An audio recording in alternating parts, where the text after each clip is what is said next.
So my name is Bruce Spear. I am the Public Education Manager here at Chazon. I'm very excited for our first session of our second Shmita series with 929, our relationship with the natural world, insights for the Shmita year. This is a second series. We did have a first series just on some of the general themes of Shmita, and I will put in the chat once we get going a registration link for that. That series has passed, but if you register, you'll be able to get all the recordings to the previous classes.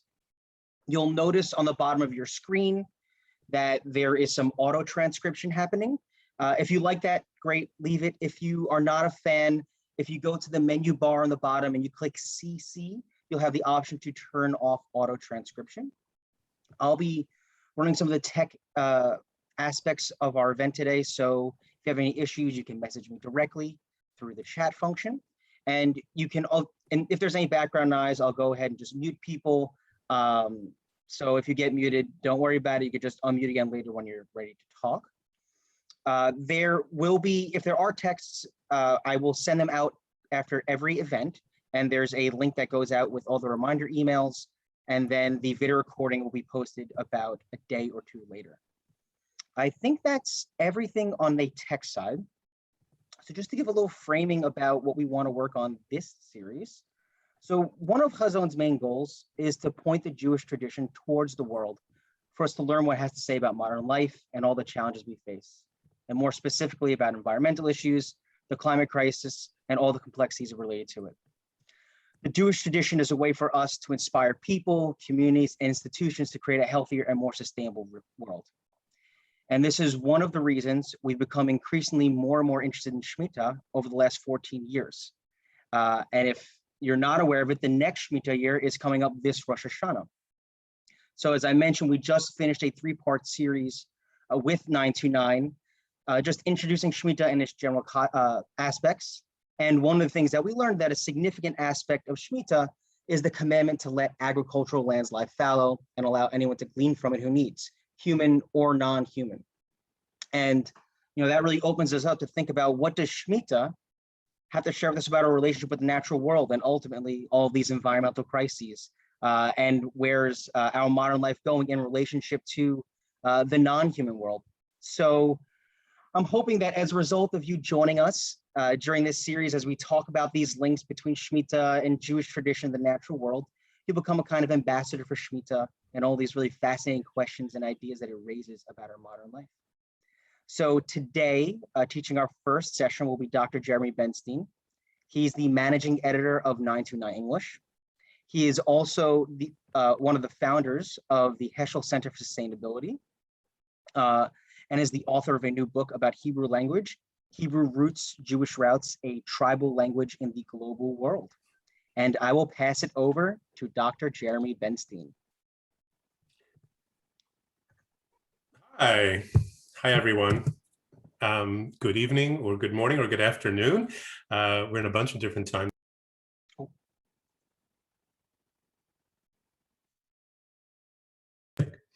Okay. Just a second. Okay.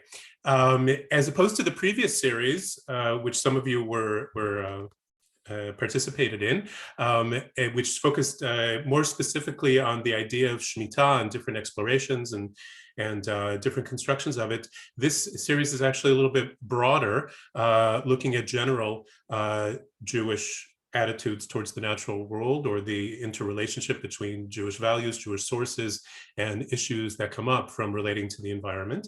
And I just want to say that I actually wrote a book about this, and I'm putting the name and the link in the chat just in case you're interested, because I have chosen a very few selected things, and I think it's actually quite a large topic. When I was writing the book and I explained what it was about, some people said, gosh, it must be a short book. Like, what could Judaism possibly have to say about this? We all know that that's not true. I mean, maybe 15 years ago or 10 years ago, people did were less, certainly the general public were less aware, but certainly with the activity of Chazon and other groups, we're much more aware of the deep connections.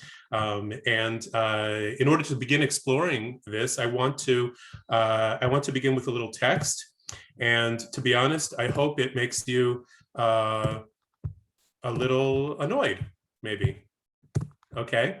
What we're going to do is I'm going to read this text, share it with you, and then Bruce is going to break you up into groups of 3 or 4 into breakout rooms. And we're going to take 5 minutes just to kind of share your initial responses to this.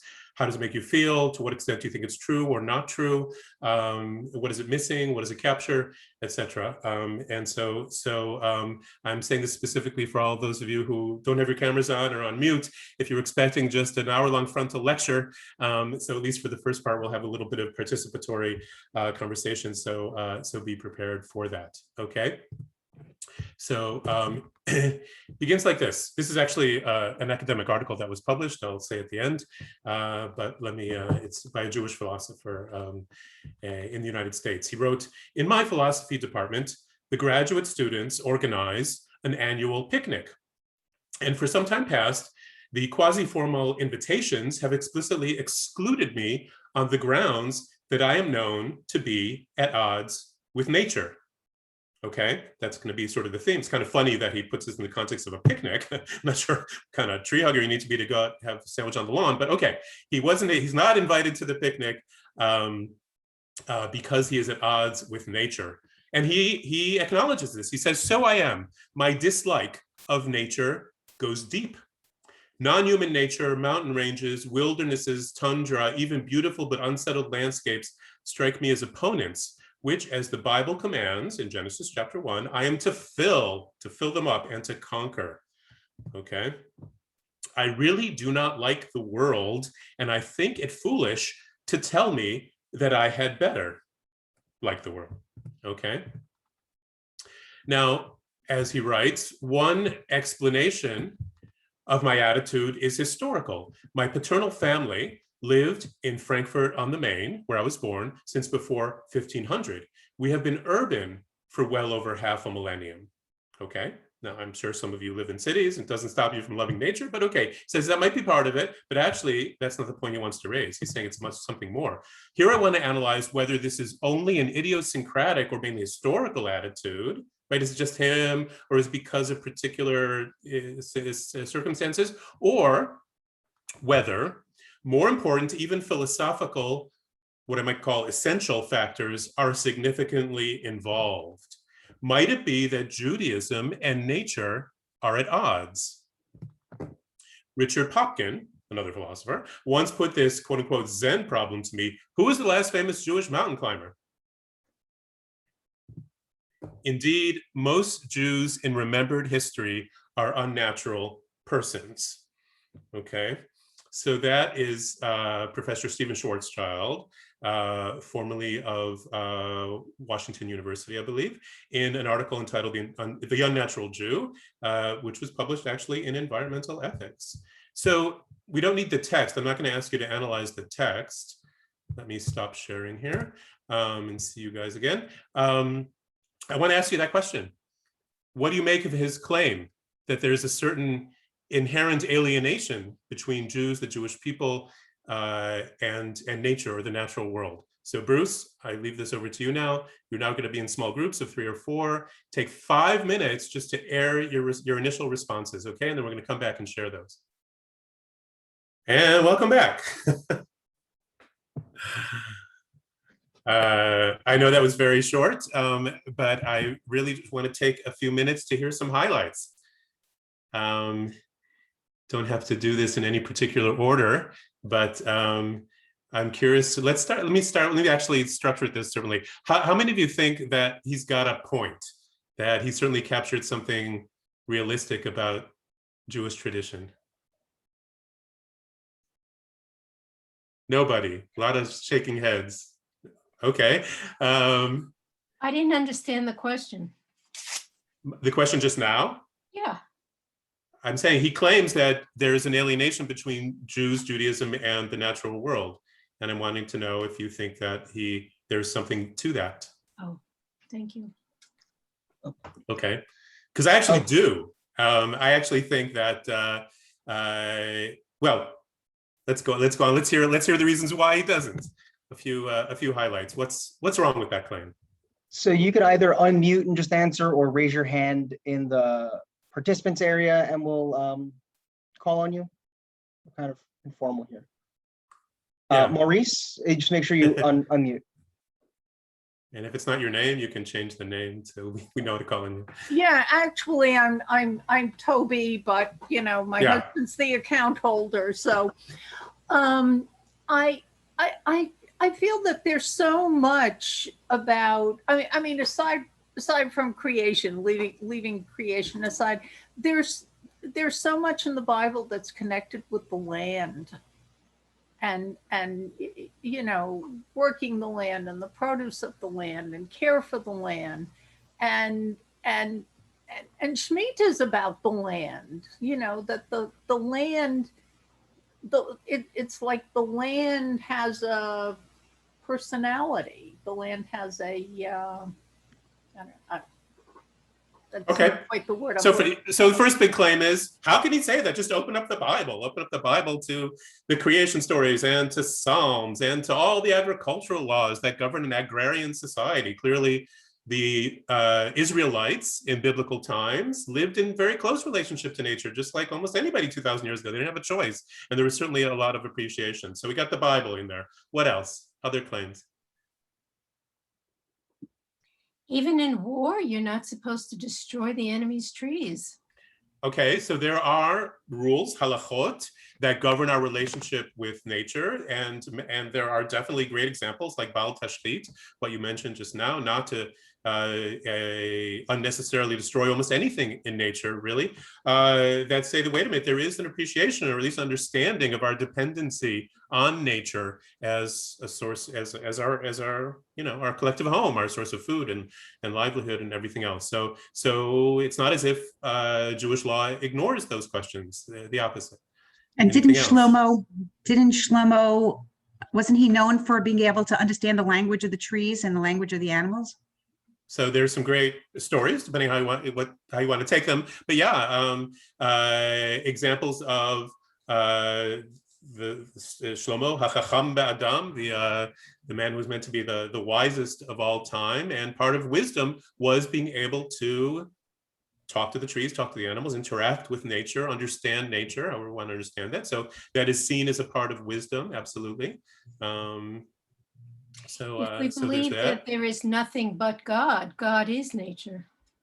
Okay. So we can sort of transition over into a slightly more mystical attitude, right? The biblical approach is a pretty much what's called transcendent monotheism, meaning believing in one God, and that one God is sort of separate from the world.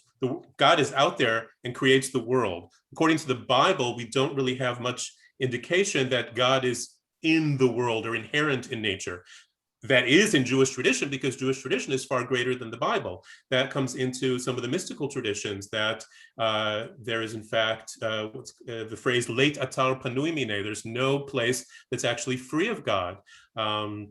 That's a theological approach known as immanentalism, that God is immanent. He's sort of not just over and above and beyond, but also within, filling up the world. And so if there's something divine about nature, again, that's not really a biblical view, but it comes into Jewish tradition from other places. But if there's something divine about nature, then clearly that's something we can't be alienated from or ignore or not have a deep spiritual appreciation for. So that's definitely part of it.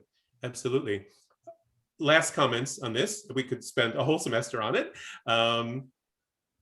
Any other things that were mentioned? Yeah, Karen. Didn't Rambam say that one way to get closer to God and to increase one's love of God is to look at God's creation, to get out in nature? And I mean, you see absolutely. God. And if it wasn't Rambam, there's certainly plenty of people, plenty of Jewish perspectives that say, listen, God, if one of the central tenets of Judaism is to love God, to worship God, to get to know God. So we have God's words in the Bible, in Tanakh, Torah, whatever the Torah. And so studying, learning Talmud Torah, that's one way of doing that. But we not only have God's words, we have God's deeds. God created nature. And so we can come to an appreciation of God through contemplating God's works as well. So nature, according to that approach, nature is on a par with Torah, because it is one of things that God has given us, or that we are part of, but God has given us as a way of getting close to God. So absolutely. Scott, you had your hand up before. Oh, Would you like to add yeah, something? this was a slightly different kind of take on the passage, actually, and just sort of an initial reaction to what he said was sort of me thinking in terms of some of the early Zionists in Israel or kibbutzniks that sort of rejected these weak urban Jews, and we need to get back to the land and build ourselves up. You know, we have this historical connection of you know, all these agrarian things, and we've lost that by becoming citified. You know, we've been this urban setting, and this is what we want to reject people like this. Okay, so thank you for bringing that in. That's a great segue to how I wanted to wrap up this little part. It's interesting that, of course, we first are drawn to the Bible, which is so rich in everything connected to nature. And I think his response would be, the Bible isn't Judaism. In fact, it's hard to even call the people in the Bible, the biblical characters, Jews as such, because Judaism is a production of the rabbinic era, where we had the book at the center of the Jewish experience. And the people living in biblical times didn't have the Bible as the center of their Jewish experience. There might have been the temple, there might have been other things. But he was saying, if you, after the biblical period, and okay, the biblical period had its, you know, was a significant part of Jewish history, but it's been 2,000 years since the end of the biblical period. And not only can we relate to the most recent kind of urban European experience that maybe Scott was referring to, but for most of those 2,000 years, Jews haven't really been living that agrarian biblical life close to the land, owning land, being able to follow those agricultural instructions. And in fact, the center of gravity sort of shifted from relating to Jewish identity as something land-centered as to something that's book-centered. And sitting inside in a Beit Midrash, and this is whether you're in a shtetl in Europe or whether in Iraq or Yemen or North Africa, that is not, it's a very virtual connection to the Jewish world. And so I think when Schwarzschild was referring to our historic alienation from nature, he was referring to that historic experience of several thousand years. And you're very right to point to the fact that we live in a different reality from that because we are the heirs to several revolutions. One was Hasidism, Hasidut, which sort of brought to the masses that kind of mystical theology that we mentioned before that really wasn't a part of mainstream Judaism before that. And so that was already a shift in attitude to the natural world. The heirs to Hasidism were in fact the Zionist Chalutzim, who wanted to in fact exactly go back to the land, and they were inspired by Hasidic ecstatic prayer and that closeness of the Hasidic community and relationship to nature as such. And so the Zionist revolution in that respect not only changed Jewish attitudes to power and to sovereignty and to things like that, but actually to the natural world. And I think all of you here in this, you know, Chazon sponsored event are the heirs to another revolution. Jewish environmentalism is a movement that really only has sprung up in our lifetimes, and in only half of my lifetime. That also represents a revolution of sorts. I mean, my mother, Zichronah Livracha, was born in Brooklyn, not in, it's the old country for me, but not her old country. Her parents were born in Europe. And when we, in the 1960s and 70s in the Midwest, we wanted a dog because we were normal kids and we wanted a pet, her response was, a hund?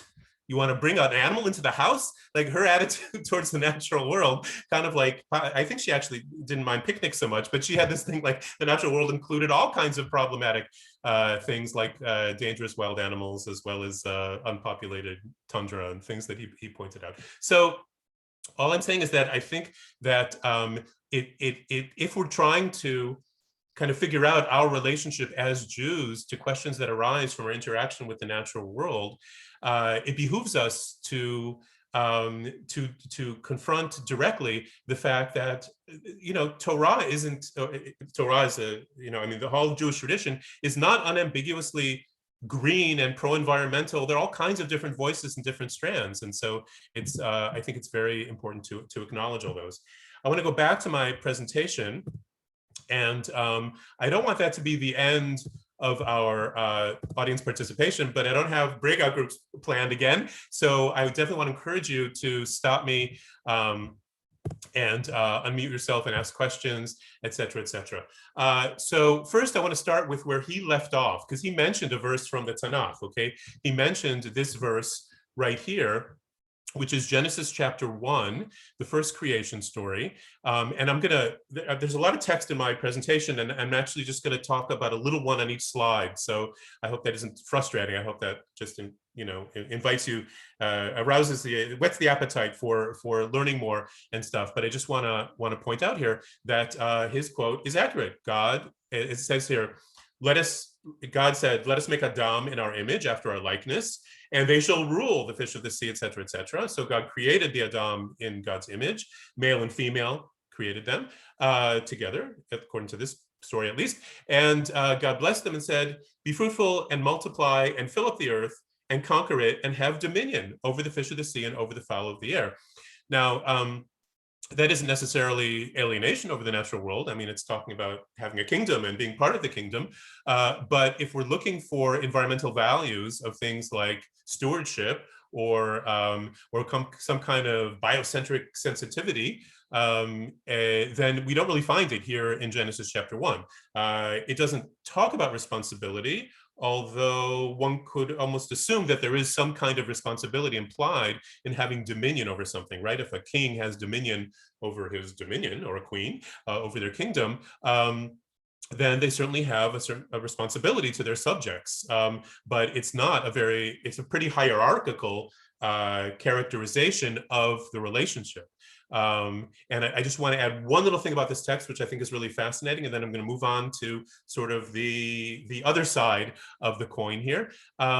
It's interesting when God said, let us make Adam in our image. It's very explicitly in the plural. Nase Adam b'tzelmeinu ki dmuteinu. And so I'm curious if you have an understanding of how to understand that. Like, don't we believe in one God? Who's we? Who's the us here? Any suggestions?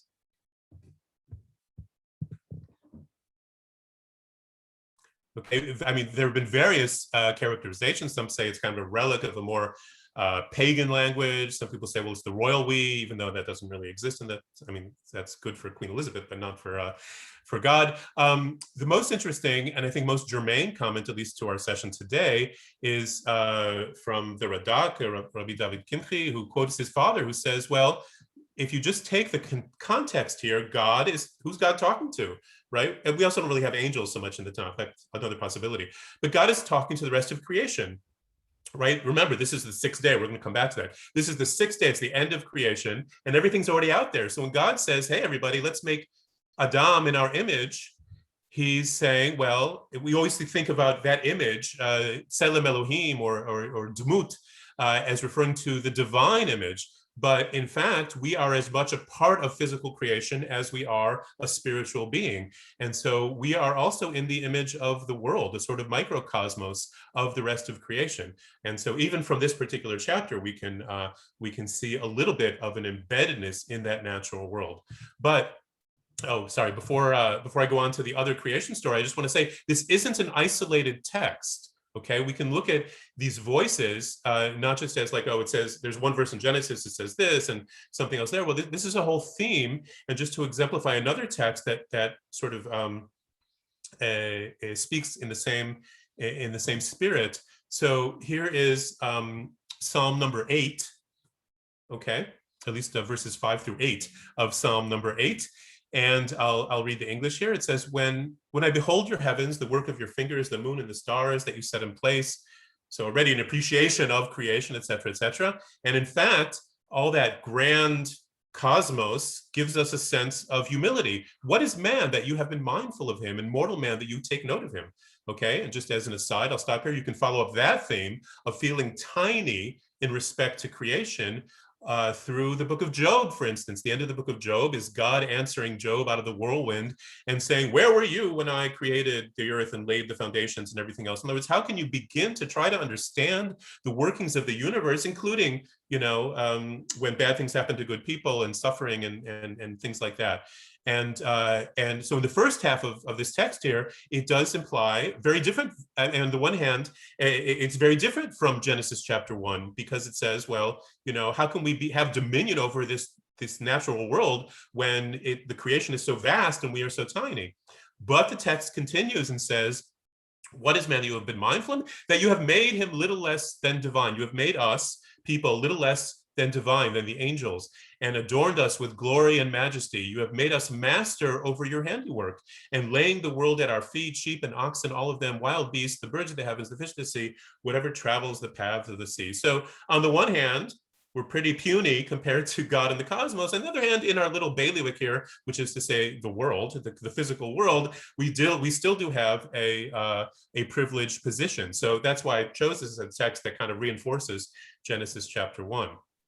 Let me take a pause to breathe here. And really, if there are any comments, questions, interruptions, affirmations, negations, whatever you want, please feel free. I have a question. Please. Dominion is a translation of a Hebrew word, and I wonder if the Hebrew word has a different connotation than dominion or conquer. We all would love for these Hebrew words to have some secret connotation. I'm sorry, I'm not making fun, but this is a conversation that often exists because we sort of don't want to believe that that's what it says. And to be honest, it's worse. Okay, in the Hebrew, it says, Pru urvu miluat haaretz v'kivshuha. Uridu, lirdot is in modern Hebrew, rodan is a dictator, first of all, that's very modern Hebrew though, but the key word here is lichbosh, is to conquer. That root, you're asking somebody who's dealt with Hebrew a little bit, so I'll bring in that expertise. The root lichbosh means to crush underfoot. That's why a kvish, a road, is something that's been paved. And in fact, again, in modern Hebrew, the phrase dai likibush is translated as "and the occupation." The kibush is what is considered Israel's, without politics, without going into this, but Israel's presence in Judea, Samaria, West Bank, etc., etc. So the Hebrew language is very aggressive in that respect. Okay, so could that mean like rototilling, work the land? We're going to get to work the land in a second. In fact, right now. So we'll use that as a second. Like, what exactly are the parameters of conquering and having dominion?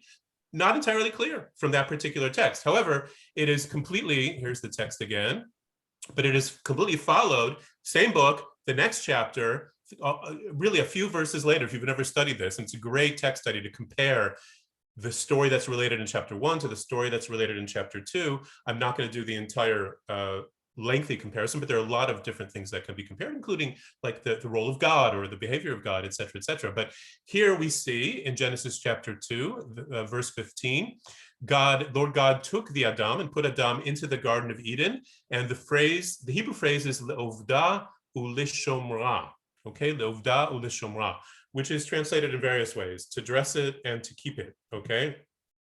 Also, to work and to watch, to till and to tend, and my personal favorite, to serve and to preserve. Okay, let's take a minute here to unpack those words if you've asked about the Hebrew and the nuances.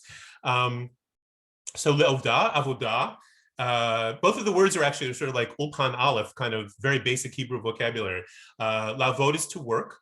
Avodah is labor or work. So we get work. It's also agricultural labor, of course. So we get to till or to dress the garden, as it says here.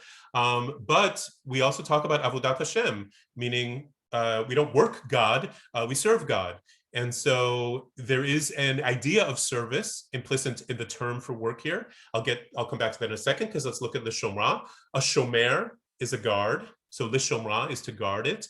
So that's why we get to dress it and to keep it, to work and to watch it, to till and to tend it, or to serve and to preserve what is going on. And let me just explain a little bit also some more of the connotations of that. So as we said, avodat Hashem, avodat mikdash, right? The service of the temple or the temple cult. In English, we have a little bit of this in the connections between cult, culture, and cultivate. Okay, there is a spiritual significance to our relationship to the land, but it's, I think, even more present in the Hebrew, le'ovda, u'lishomra, lishmor. We talk about shmirat Shabbat, right? Keeping Shabbat or observing Shabbat. Perhaps preserving Shabbat might be a good translation for that. And interestingly, this idea of this is the mission of the human being, of Adam in the garden, is that we are said to work the land as, again, as we are said to work or serve or worship God. Work and worship are related as well in that respect. And we are spent to do to the earth, do to the garden, what we ask God to do to us. In other words, in the priestly blessing, if you're familiar, it starts, Yivarechecha Hashem v'yishmerecha. May God bless you and keep you or watch over you. So we want God to do that to us. And here God is telling us to do that same thing to the garden. Okay. So it's a very rich pair of words here, of terms that really does present. Some look at it as a complement to Genesis chapter 1, to conquering and having dominion. They might be able to work together. This might be spelling out some of our responsibility, because it still sees the role of the human being as being very central in what's going on, right? We're not sitting back and being part of the grand cosmos and looking up at the stars. We have a job to do. We have a role to play in the flourishing of the garden and by extension, the world. But let me ask you this question. What it says here to, as we said, lishmor, to be a guard, to watch it, to take care of it. What are we guarding it from? What is the potential threat? What could possibly be the thing that we are protecting against? I'll open that up again. Possible answers, go. Well, everything that we have seen happen to the earth. Okay, which is what? Which is like, to pollute and destroy and to It's climate us. change and protect it from us. Exactly. Right. So the title of this little slide here is how do we say sustainable development in Jewish? Because I think it doesn't make sense for us to be protecting the garden from anything else, like wild animals who are part of the garden or whatever. And we're protecting it from our work, right? We're commanded to go out there and whether we're horticulturalists or building cities or doing whatever we do to establish human civilization, but that is the main threat to the health of the garden or the world. As you pointed out, all the things that we list when we talk about the environmental crisis are anthropogenic. They're human-caused problems. They're part of our work in the world. And so the idea of le'ovda l'shomra is to work in such a way that our work doesn't, as Wendell Berry, the great author, philosopher, farmer, put it, we enjoy the fruit without destroying the fruitfulness. Okay, that we don't let our work get out of hand in such a way that it prevents us and the world together from flourishing. And so I think it's a very rich presentation in 2 words. Okay. Can I point one thing out though? Yeah, please. What is very interesting context is in Genesis 1, when a harsher language is used to conquer or control, there's a man and woman standing there, and it says male and female. Right. And I know Rabbi Hirsch translates that control as to civilize, to make societies, to do it responsibly. And you can use those words when there's like a man and a woman there, but in Genesis 2, where the language is softer and saying guard and protect, work and protect, woman hasn't been created yet. Woman gets created right afterwards. Okay. And so if you're talking to just men, you almost have to, change your language and say, don't get carried away and don't destroy it while you're working it.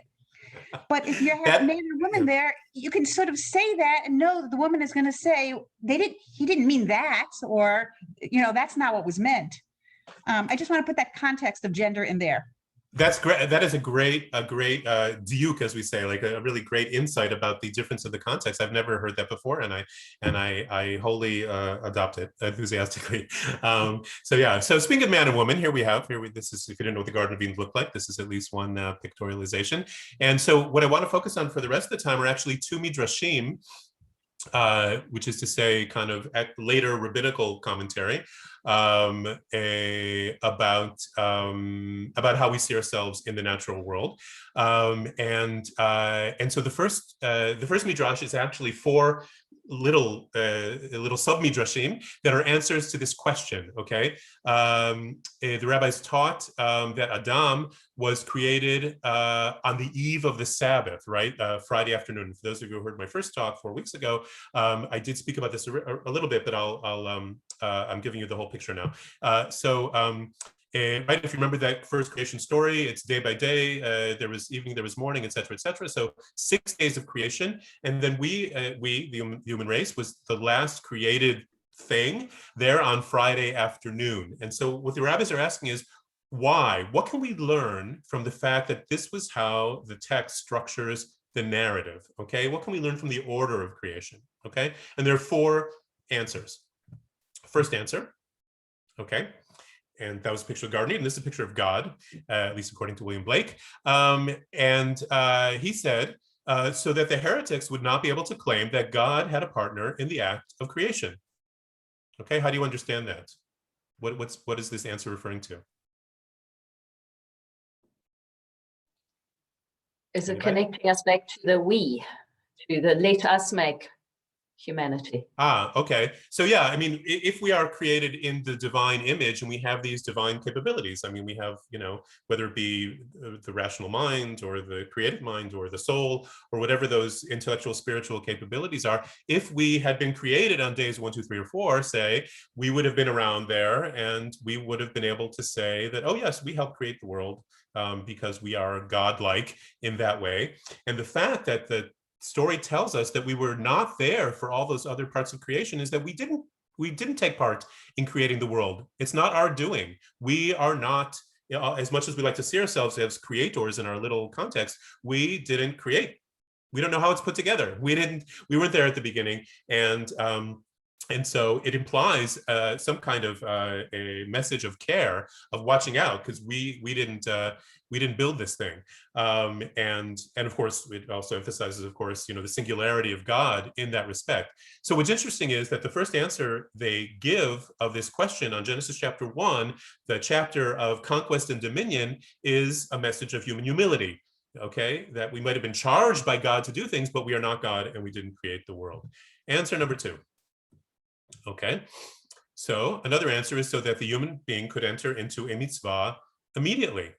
Okay, and this is, I think, a fascinating answer. And I mentioned when I talked about this midrash previously, I emphasized the fact that what's interesting about the creation story is that while Shabbat comes as day 7 for God, who is, as it were, as sort of resting or taking a break from creation after 6 days of hard divine labor. For us, it's the first thing that happens. For the human being, it's the beginning of the cycle. It's the beginning of the week, as it were, because that's the first thing the human being experiences. And I actually have a whole shtick about this answer, but basically, if you have any recognition of Shabbat, you know that there are all kinds of things that limit human behavior on Shabbat. And in fact, the way to understand all the restrictions about Shabbat, from not lighting fires to not caring, to not using money, to not doing all sorts of things, is that those are interventions in the natural world. In other words, the mitzvah here of Shabbat is not only the joy of Shabbat and the candles and everything you see in the picture, but it's also that message to the human being that reinforces essentially the first message. We didn't create the world, we're creatures. It's a day to celebrate our creatureliness and experience Shabbat in a way that doesn't involve conquering and having dominion and intervening and changing things. And so that is definitely a message of Shabbat. And then it reminds us that we are not, if we see some kind of hierarchical progression throughout the creation, right? That and if you look at the 6 days of creation, we see increased complexity, as it were, to the end. But we are not the last created thing. Shabbat was created, didn't exist before that, so it was created after us. And so, in that respect, there's something along with God that is above the human ethos, as it were, the human experience. Okay. Answer number 3, probably the strongest message of humility, is that, remember, end of day 6, well, all those things that were created before us, that if we become too haughty, we can be told the gnat. There they say yitush, which in modern Hebrew is mosquito, which is even more annoying. But the gnat preceded you in the order of creation, okay? There's seniority here. We're the new kid on the block.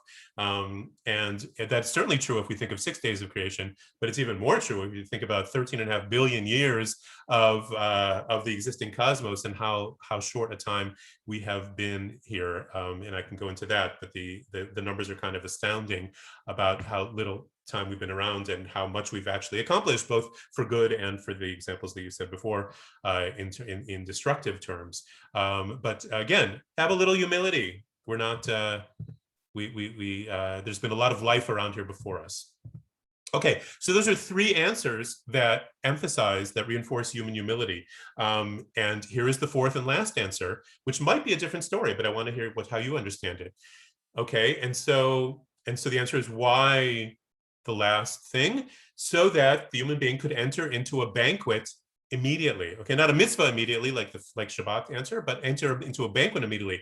This is similar to a flesh and blood king. That's always in the Midrash, like God is likened to a king in his kingdom. So a flesh and blood king that built a palace, furnished it, and laid a banquet, and then invited in the honored guests. Okay, how do you understand this? Is this like the anti-environmental ethic, or is there something else going on here?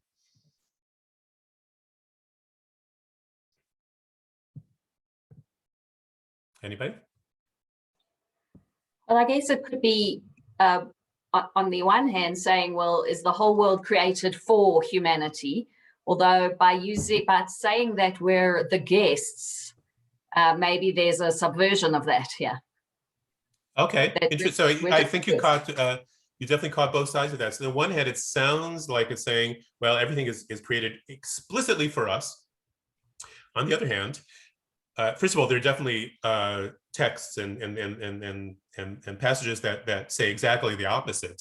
That it is wrong to think that all these things of nature were created just for the human beings. But they would say, even if you look at it that way, even if you look at that we are invited to enjoy ourselves as if we were at a divinely laid banquet, we are still guests. We are not the lords of the manor, pun intended. We didn't create it. We don't own it.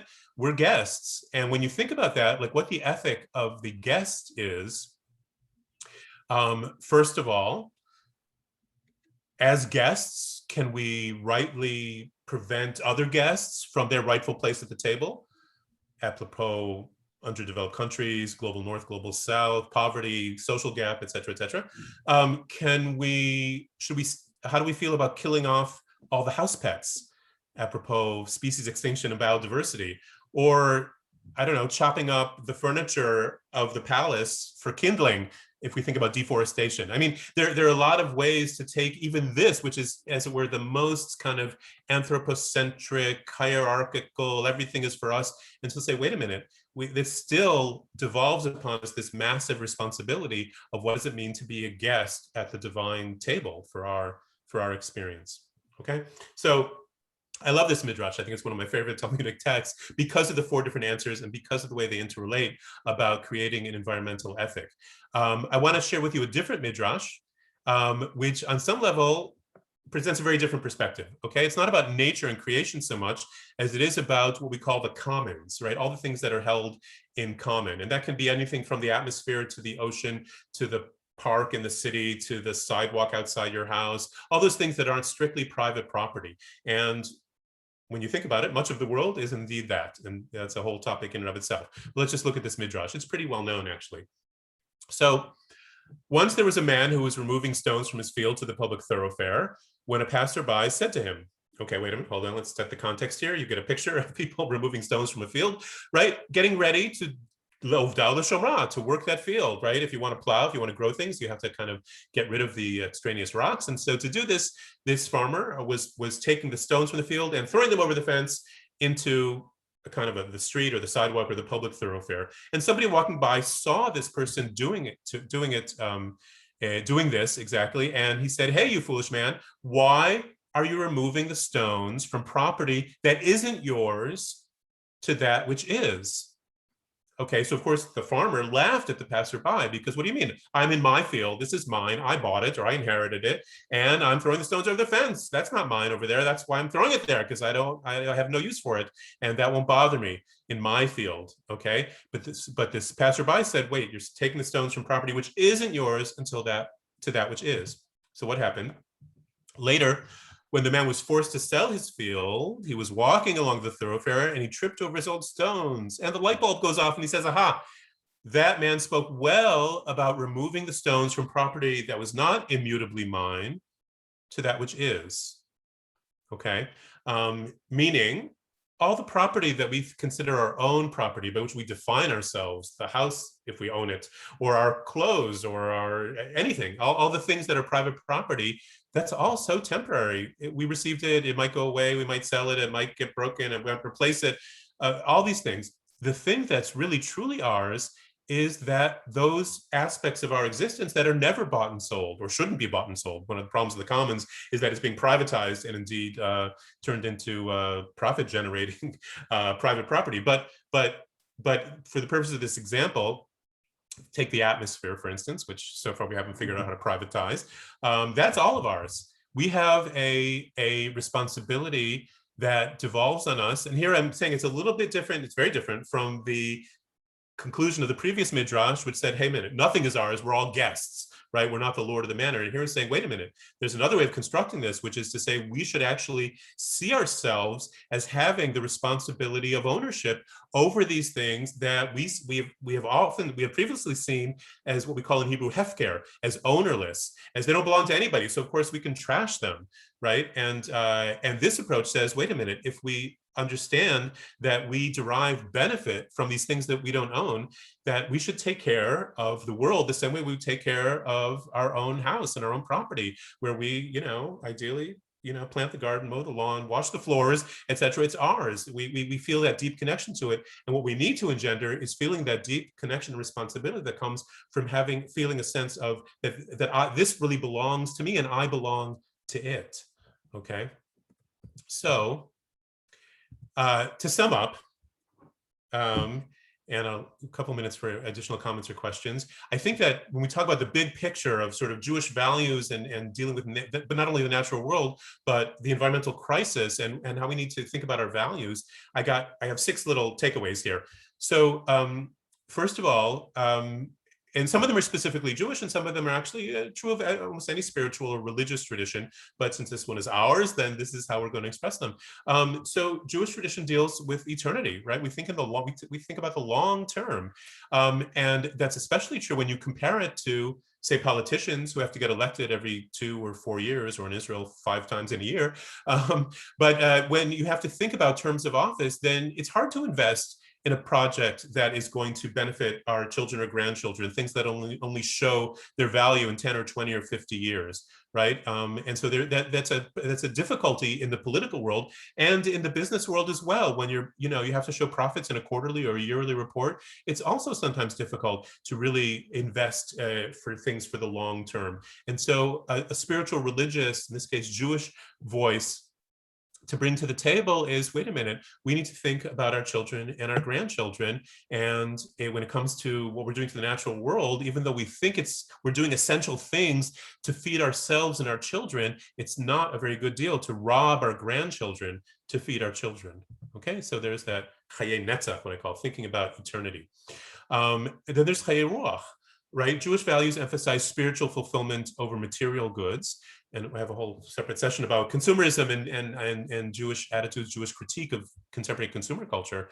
But if we think about ways to enrich our lives, not through possession, through shopping, etc., but through building community and through spiritual endeavors, whether it's studying or davening or singing or building mutual aid groups through communities, etc. I mean, religious frameworks do have that and can be a counterweight to the kind of barrage we have of advertisements and encouragement to consume. Now, also, we don't. Implicit in Jewish tradition is really a critique of kind of immediate physical gratification of our every material want. We don't see the individual human being as the center of everything or the center of our existence. We're part of a whole that's greater, whether it be think about concentric circles. We're part of a family that's part of a neighborhood, that's part of a community, that's part of a people, that's part of a nation, that's part of the world. And we derive a great deal of value from those larger and larger sense of belongingness and identity. And so that also is a counterweight to thinking about what's in it for me here and now, and which I think is very much part of the age that has developed.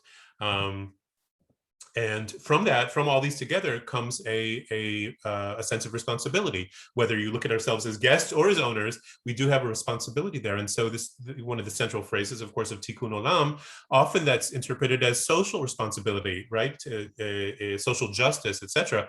But let's take the phrase at face value. Tikkun Olam, it's repairing the world. Let's put the world back into Tikkun Olam, and use that as a vehicle for expressing our responsibility. And that, of course, connects to this idea of justice and concern. And one of the things that I've been involved in very much in Israel is broadening the base of the environmental movement from a narrow consideration of just the health and well-being of the physical environment and us in it, but to also embrace the larger values of sustainability, which also have to deal with poverty and the social gap, and the fact that there are people who, out of desperate disadvantagement and need, can't take into account the long term of environmental concern because they have to get through the winter, or they have to feed their family, et cetera, et cetera. And so you have to integrate social justice with environmental justice to be able to promote either of them.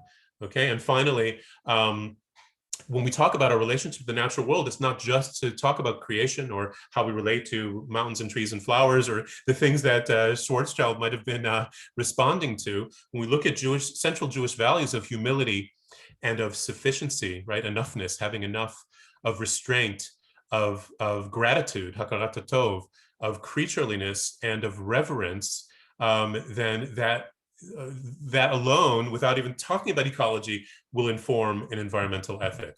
And I'm going to close with a quote of this man here, Abraham Joshua Heschel, after whom we named our center. And he said this, just taking off on the last term of reverence: "Our concern with the environment cannot be reduced to what can be used, to what can be grasped. Environment includes not only the inkstand and the blotting paper, but also the impenetrable stillness in the air, the stars, the clouds, the quiet passing of time, the wonder of my own being. I am an end as well as a means, and so is the world, an end as well as a means. The complete manipulation of the world results in the complete instrumentalization of the self." I think that's a very significant sense. I'll read it again. "The complete manipulation of the world results in the complete instrumentalization of the self. Forfeit your sense of awe, of wonder. Let your conceit diminish your ability to revere, and the world becomes a marketplace for you."